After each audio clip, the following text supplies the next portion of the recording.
एक टाइम था जब लीस्ट सेलिंग कार्स की लिस्ट बिल्कुल फिक्स थी। मेरा मतलब है कि 15 में से लगभग 8 से 10 गाड़ियां उस लिस्ट में होती ही होती थी हर महीने। लेकिन अब धीरे धीरे वो सारी गाड़ियां बाहर हो चुकी हैं क्योंकि उन गाड़ियों को उनकी कंपनियों ने डिसकंटिन्यू कर दिया है। अभी भी 2-3 गाड़ियां ऐसी हैं जो अपनी जगह फिक्स की हुई हैं इस लिस्ट में, लेकिन उन गाड़ियों के हटने के बाद कई सारी नई गाड़ियां इस लिस्ट में आना शुरू कर गई हैं। तो चलिए देख लेते हैं कि इस लिस्ट में क्या कुछ नया देखने को मिलता है अगस्त के महीने में। 15th पोजीशन पर है Volkswagen की टाइगुन, जिसकी 1019 यूनिट्स बिकी हैं अगस्त के महीने में पूरे भारत के अंदर। आप लोग बहुत अच्छी तरह से जानते हो कि टाइगुन और कुशैक एक ही गाड़ी है, सिमिलर इंजन है, सिमिलर प्लेटफॉर्म है, बस नाम अलग है, शक्ल अलग है, कंपनी के जो ओनर्स हैं वो भी एक ही हैं। लेकिन उसके बावजूद भी पता नहीं क्यों कस्टमर्स कुशैक को ज्यादा प्रायोरिटी देते हैं और टाइगुन को इग्नोर करते हैं। अगर मैं कुशैक की बात करूं तो इस महीने कुशैक लगभग टाइगुन से 2 गुना बिकी है, 1900 के आसपास बिक्री हुई है उसकी। आगे बढ़ते हैं तो 14th पोजीशन पर है जीप की कंपास, जिसकी 921 यूनिट्स बिकी हैं अगस्त के महीने में पूरे भारत के अंदर। समय रहते अगर आप गाड़ी को अपडेट नहीं करते हैं तो कुछ यही होता है कि वो अपनी सेगमेंट की बाकी गाड़ियों को धीरे धीरे कंपटीशन देना ही बंद कर देती है। ऐसे ही कुछ कंपास के साथ हुआ। कहने को ये एक बहुत प्रीमियम ब्रांड जीप की गाड़ी है जो कि लगभग 30-35 लाख रुपए की प्राइस रेंज में आ जाती है। यही इस गाड़ी की सबसे बड़ी यूएसपी है कि इतनी प्रीमियम ब्रांड की एक गाड़ी आपको कम बजट में मिल पा रही है। यही वजह है कि लोगों ने इसको दम से खरीदा।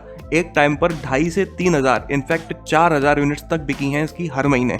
लेकिन अब धीरे धीरे इसकी हालत ये है कि कंपटीशन इतना बढ़ चुका है कि मुश्किल से 1000 यूनिट्स भी टच करने में इसके पसीने निकल आते हैं। जरूरत है इस गाड़ी को जल्दी से जल्दी एक नेक्स्ट जनरेशन देने की। जब से इसे लॉन्च किया गया है तब से अभी हाल ही में एक फेसलिफ्ट मिला है इसको, बस नेक्स्ट जनरेशन चाहिए ही चाहिए।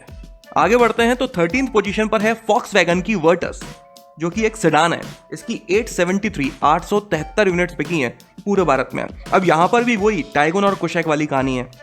स्कोडा की स्लाविया, जिसकी है ना लगभग 2000 यूनिट्स बिकी हैं इसी महीने में, और वर्टस की आधी भी नहीं बिक पाई, जबकि दोनों ही गाड़ियां एक जैसी हैं, कोई अंतर नहीं है। उसके बाद भी ये हालत है। ये डिफरेंस कैसे आ रहा है, क्यों आ रहा है, इसके पीछे का लॉजिक क्या है पता नहीं।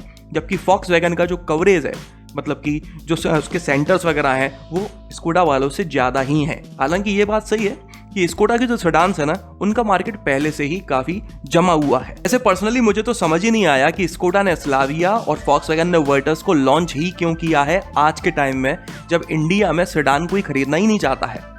ये इसकी जगह अगर कोई एक एसयूवी लॉन्च की जाती तो उसकी बिक्री शायद इससे तो काफी ज्यादा बेहतर हो रही होती। इसके बाद 12th पोजीशन पर है सिट्रन की C3, जिसकी 825 यूनिट्स बिकी हैं पूरे भारत में। सिट्रन का जो काम करने का तरीका है वो पर्सनली मुझे काफी हद तक डेटसन जैसा लगता है। मेरा मतलब है कि काम तो करना है, मतलब करना ही पड़ेगा। एक नया मार्केट है, वहां पे अपने पैर जमाने ही पड़ेंगे, लेकिन मन नहीं लगता किसी काम में। कुछ इस तरह से है। आपके सर्विस सेंटर है नहीं, आपके शोरूम्स है नहीं, आपका कवरेज इंडिया में बिल्कुल निल है। उसके बाद में आप प्रोडक्ट लॉन्च कर रहे हो, उस पर भी ध्यान नहीं दे रहे हो। 2 वेरिएंट्स आपने लॉन्च करे हैं, फीचर्स उसमें अत्ते पत्ते नहीं है, फीचर्स का अकाल पड़ा हुआ है आपकी गाड़ी में। आपकी गाड़ी दिखने में अच्छी है, एक बेटर पैकेज आप प्रोवाइड कर सकते थे, आप उसको वैल्यू फॉर मनी कह रहे हो, जबकि में से वैल्यू फॉर मनी नहीं, उसमें फीचर्स हटा दोगे तो भाई आपने असल में गाड़ी के 2 बेस वेरिएंट्स लॉन्च करे हैं, अपर वेरिएंट्स के और मिड वेरिएंट्स के, अत्ते पता ही नहीं है। और एक तरफ आपका जो प्रीमियम प्रोडक्ट है C5 एयरक्रॉस, उसमें भी फीचर्स का अकाल है। जिस प्राइस रेंज में वो गाड़ी मिलती है उसके हिसाब से उसमें फीचर्स है ही नहीं। तो भाई आपने इंडिया में लगता है काम करना अब तक सीखा ही नहीं। आगे बढ़ते हैं तो 11th पोजीशन पर है होंडा की जैज, जिसकी 448 यूनिट्स बिकी हैं पूरे भारत में। होंडा मोटर्स की बात करें तो हाल फिलहाल काफी सुस्त चल रही है, कोई नया प्रोडक्ट लॉन्च नहीं कर रही है। जो पहले से एग्जिस्टिंग प्रोडक्ट्स हैं उनमें भी कोई बेहतर अपडेट देखने को नहीं मिल रही। हालांकि एक स्टेटमेंट जरूर आया था कि जैज, WRV इन सभी गाड़ियों को डिसकंटिन्यू किया जाना है, सिर्फ होंडा सिटी और अमेज इस समय अवेलेबल होंगे, और फिर अगले साल तक ये लोग एक कॉम्पैक्ट एसयूवी लॉन्च करेंगे क्रेटा की सेगमेंट में, जिसकी सेल्स तगड़ी होगी। इस तरह से ये कुछ प्रोग्राम बनाए बैठे हैं, लेकिन काफी सुस्त चल रही है ये भी जापानीज कंपनी। जैज के बाद 10th पोजीशन पर है होंडा की ही WRV, जिसकी 415 यूनिट्स बिकी हैं पूरे भारत में। WRV का भी आप लोग जानते हो एक जमाना था, एक टाइम पर ये इकलौती ऐसी गाड़ी थी जिसमें सनरूफ मिला करती थी, और सेगमेंट की कोई भी गाड़ी सनरूफ नहीं देती थी। तो इसलिए सनरूफ वाले जितने भी कस्टमर्स थे वो सिर्फ और सिर्फ WRV को खरीदते थे। लेकिन अब माहौल बदल चुका है, जमीन आसमान का अंतर आ चुका है, WRV काफी ज्यादा पीछे रह गई है। 9th पोजीशन पर है जीप की मेरिडियन। ये एक 7 सीटर जीप कंपास है। इसकी सिर्फ 400 यूनिट्स ही बिक पाई हैं पूरे भारत में। मेरिडियन कंपास का सिर्फ 7 सीटर वर्जन ही नहीं, उसका प्रीमियम वर्जन भी है। ये ज़्यादा लग्जरियस है कंपेरेटिवली कंपास के, लेकिन ये लोग थोड़ा स्पेस के ऊपर भी ध्यान दे लेते ना तो ज़्यादा बेहतर होता। मेरा मतलब ये कहने को 7 सीटर तो है, लेकिन लास्ट रो के वही हाल है, आप कंफर्टेबली नहीं बैठ सकते अगर आपकी हाइट ज़्यादा है तो। 8th पोजीशन पर है हुंडई की टूसॉन, जिसकी 343 यूनिट्स बिकी हैं पूरे भारत में। टूसॉन की आमतौर पे ना 50-60 यूनिट्स बिकती हैं, लेकिन इसकी नेक्स्ट जनरेशन इंडिया में लॉन्च हो गई है तो इसकी बिक्री में एकदम बूम देखने को मिला है, लेकिन वो बूम भी इतना बूम नहीं है कि वो इस लिस्ट से उस गाड़ी को बाहर निकाल सके। हाँ, इतना जरूर है कि टॉप 5 लीस्ट सेलिंग कार्स की लिस्ट से तो बाहर निकाल दिया है कम से कम। अगर हुंडई वाले इस गाड़ी को थोड़ा वैल्यू फॉर मनी पैकेज बनाकर प्रोवाइड करते ना तो बात ही कुछ और होती। इन लोगों ने अभी भी इस गाड़ी को ओवर प्राइस्ड ही, जरूरत से ज्यादा महंगा लॉन्च करा है, वरना ये गाड़ी बहुत सेक्सी लगती है। 7th पोजीशन पर है किया की कार्निवाल, जिसकी 274 यूनिट्स बिकी हैं पूरे भारत में। कार्निवाल के वही मखाने फिक चुके हैं, मतलब ये मैं थोड़ी देसी भाषा में बात करूं तो किया वालों ने इस गाड़ी को बेचने की जी तोड़ कोशिश की। पहले विश्वास करो फिर इस्तेमाल करो वाला ऑफर भी लाई। मेरा मतलब पहले आप खरीद लो गाड़ी, पसंद ना आए तो 1 महीने के अंदर आप वापस कर देना, आपको पैसे वापस कर देंगे। ये तक ऑफर आप किया वाले लेकर आए हैं इंडियन मार्केट में, उसके बावजूद इस गाड़ी की बिक्री में कोई इंप्रूवमेंट देखने को नहीं मिला। 6th पोजीशन पर है फॉक्सवैगन की टिगवान, जिसकी 155 यूनिट्स बिक पाई हैं पूरे भारत में। टिगवान की वही टूसॉन वाली कहानी है, जरूरत से ज्यादा ओवर प्राइस्ड है, वो भी सिर्फ पेट्रोल इंजन में, तो बिक्री हो तो कैसे हो। 5th पोजीशन पर है निसान की किक्स, जिसकी 89 को हिंदी में क्या कहते हैं, 89 या 79, शायद 89 कहते हैं, 89 यूनिट्स बिकी हैं अगस्त के महीने में पूरे भारत के अंदर।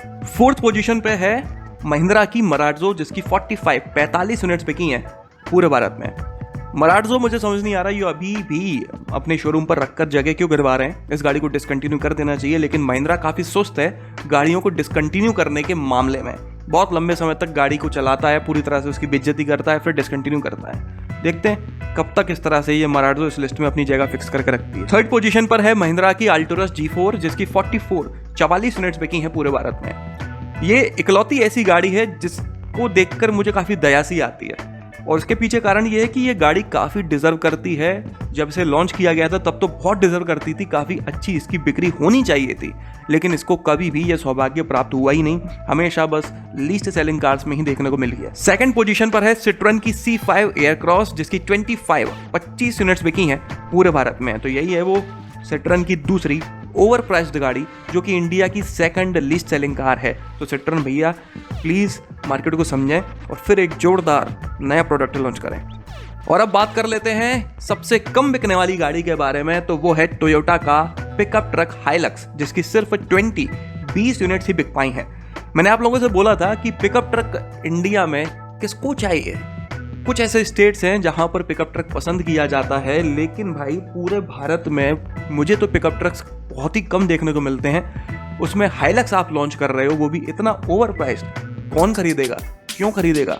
जितने भी लोग हैं आप देख ही रहे हो, 20, 25, 15 लोग ही खरीद रहे हैं, बाकी इससे ज़्यादा नहीं खरीद रहे, और इंडिया की सबसे कम बिकने वाली गाड़ी ये बन चुकी है। तो चलिए, ये थी सबसे कम बिकने वाली 15 गाड़ियाँ। अगर आपको ये वीडियो पसंद आया हो तो इसे लाइक कर दीजिएगा, चैनल को सब्सक्राइब कर लीजिए और बेल आइकन को दबाना बिल्कुल ना भूलना। आपका दिन शुभ रहे, धन्यवाद।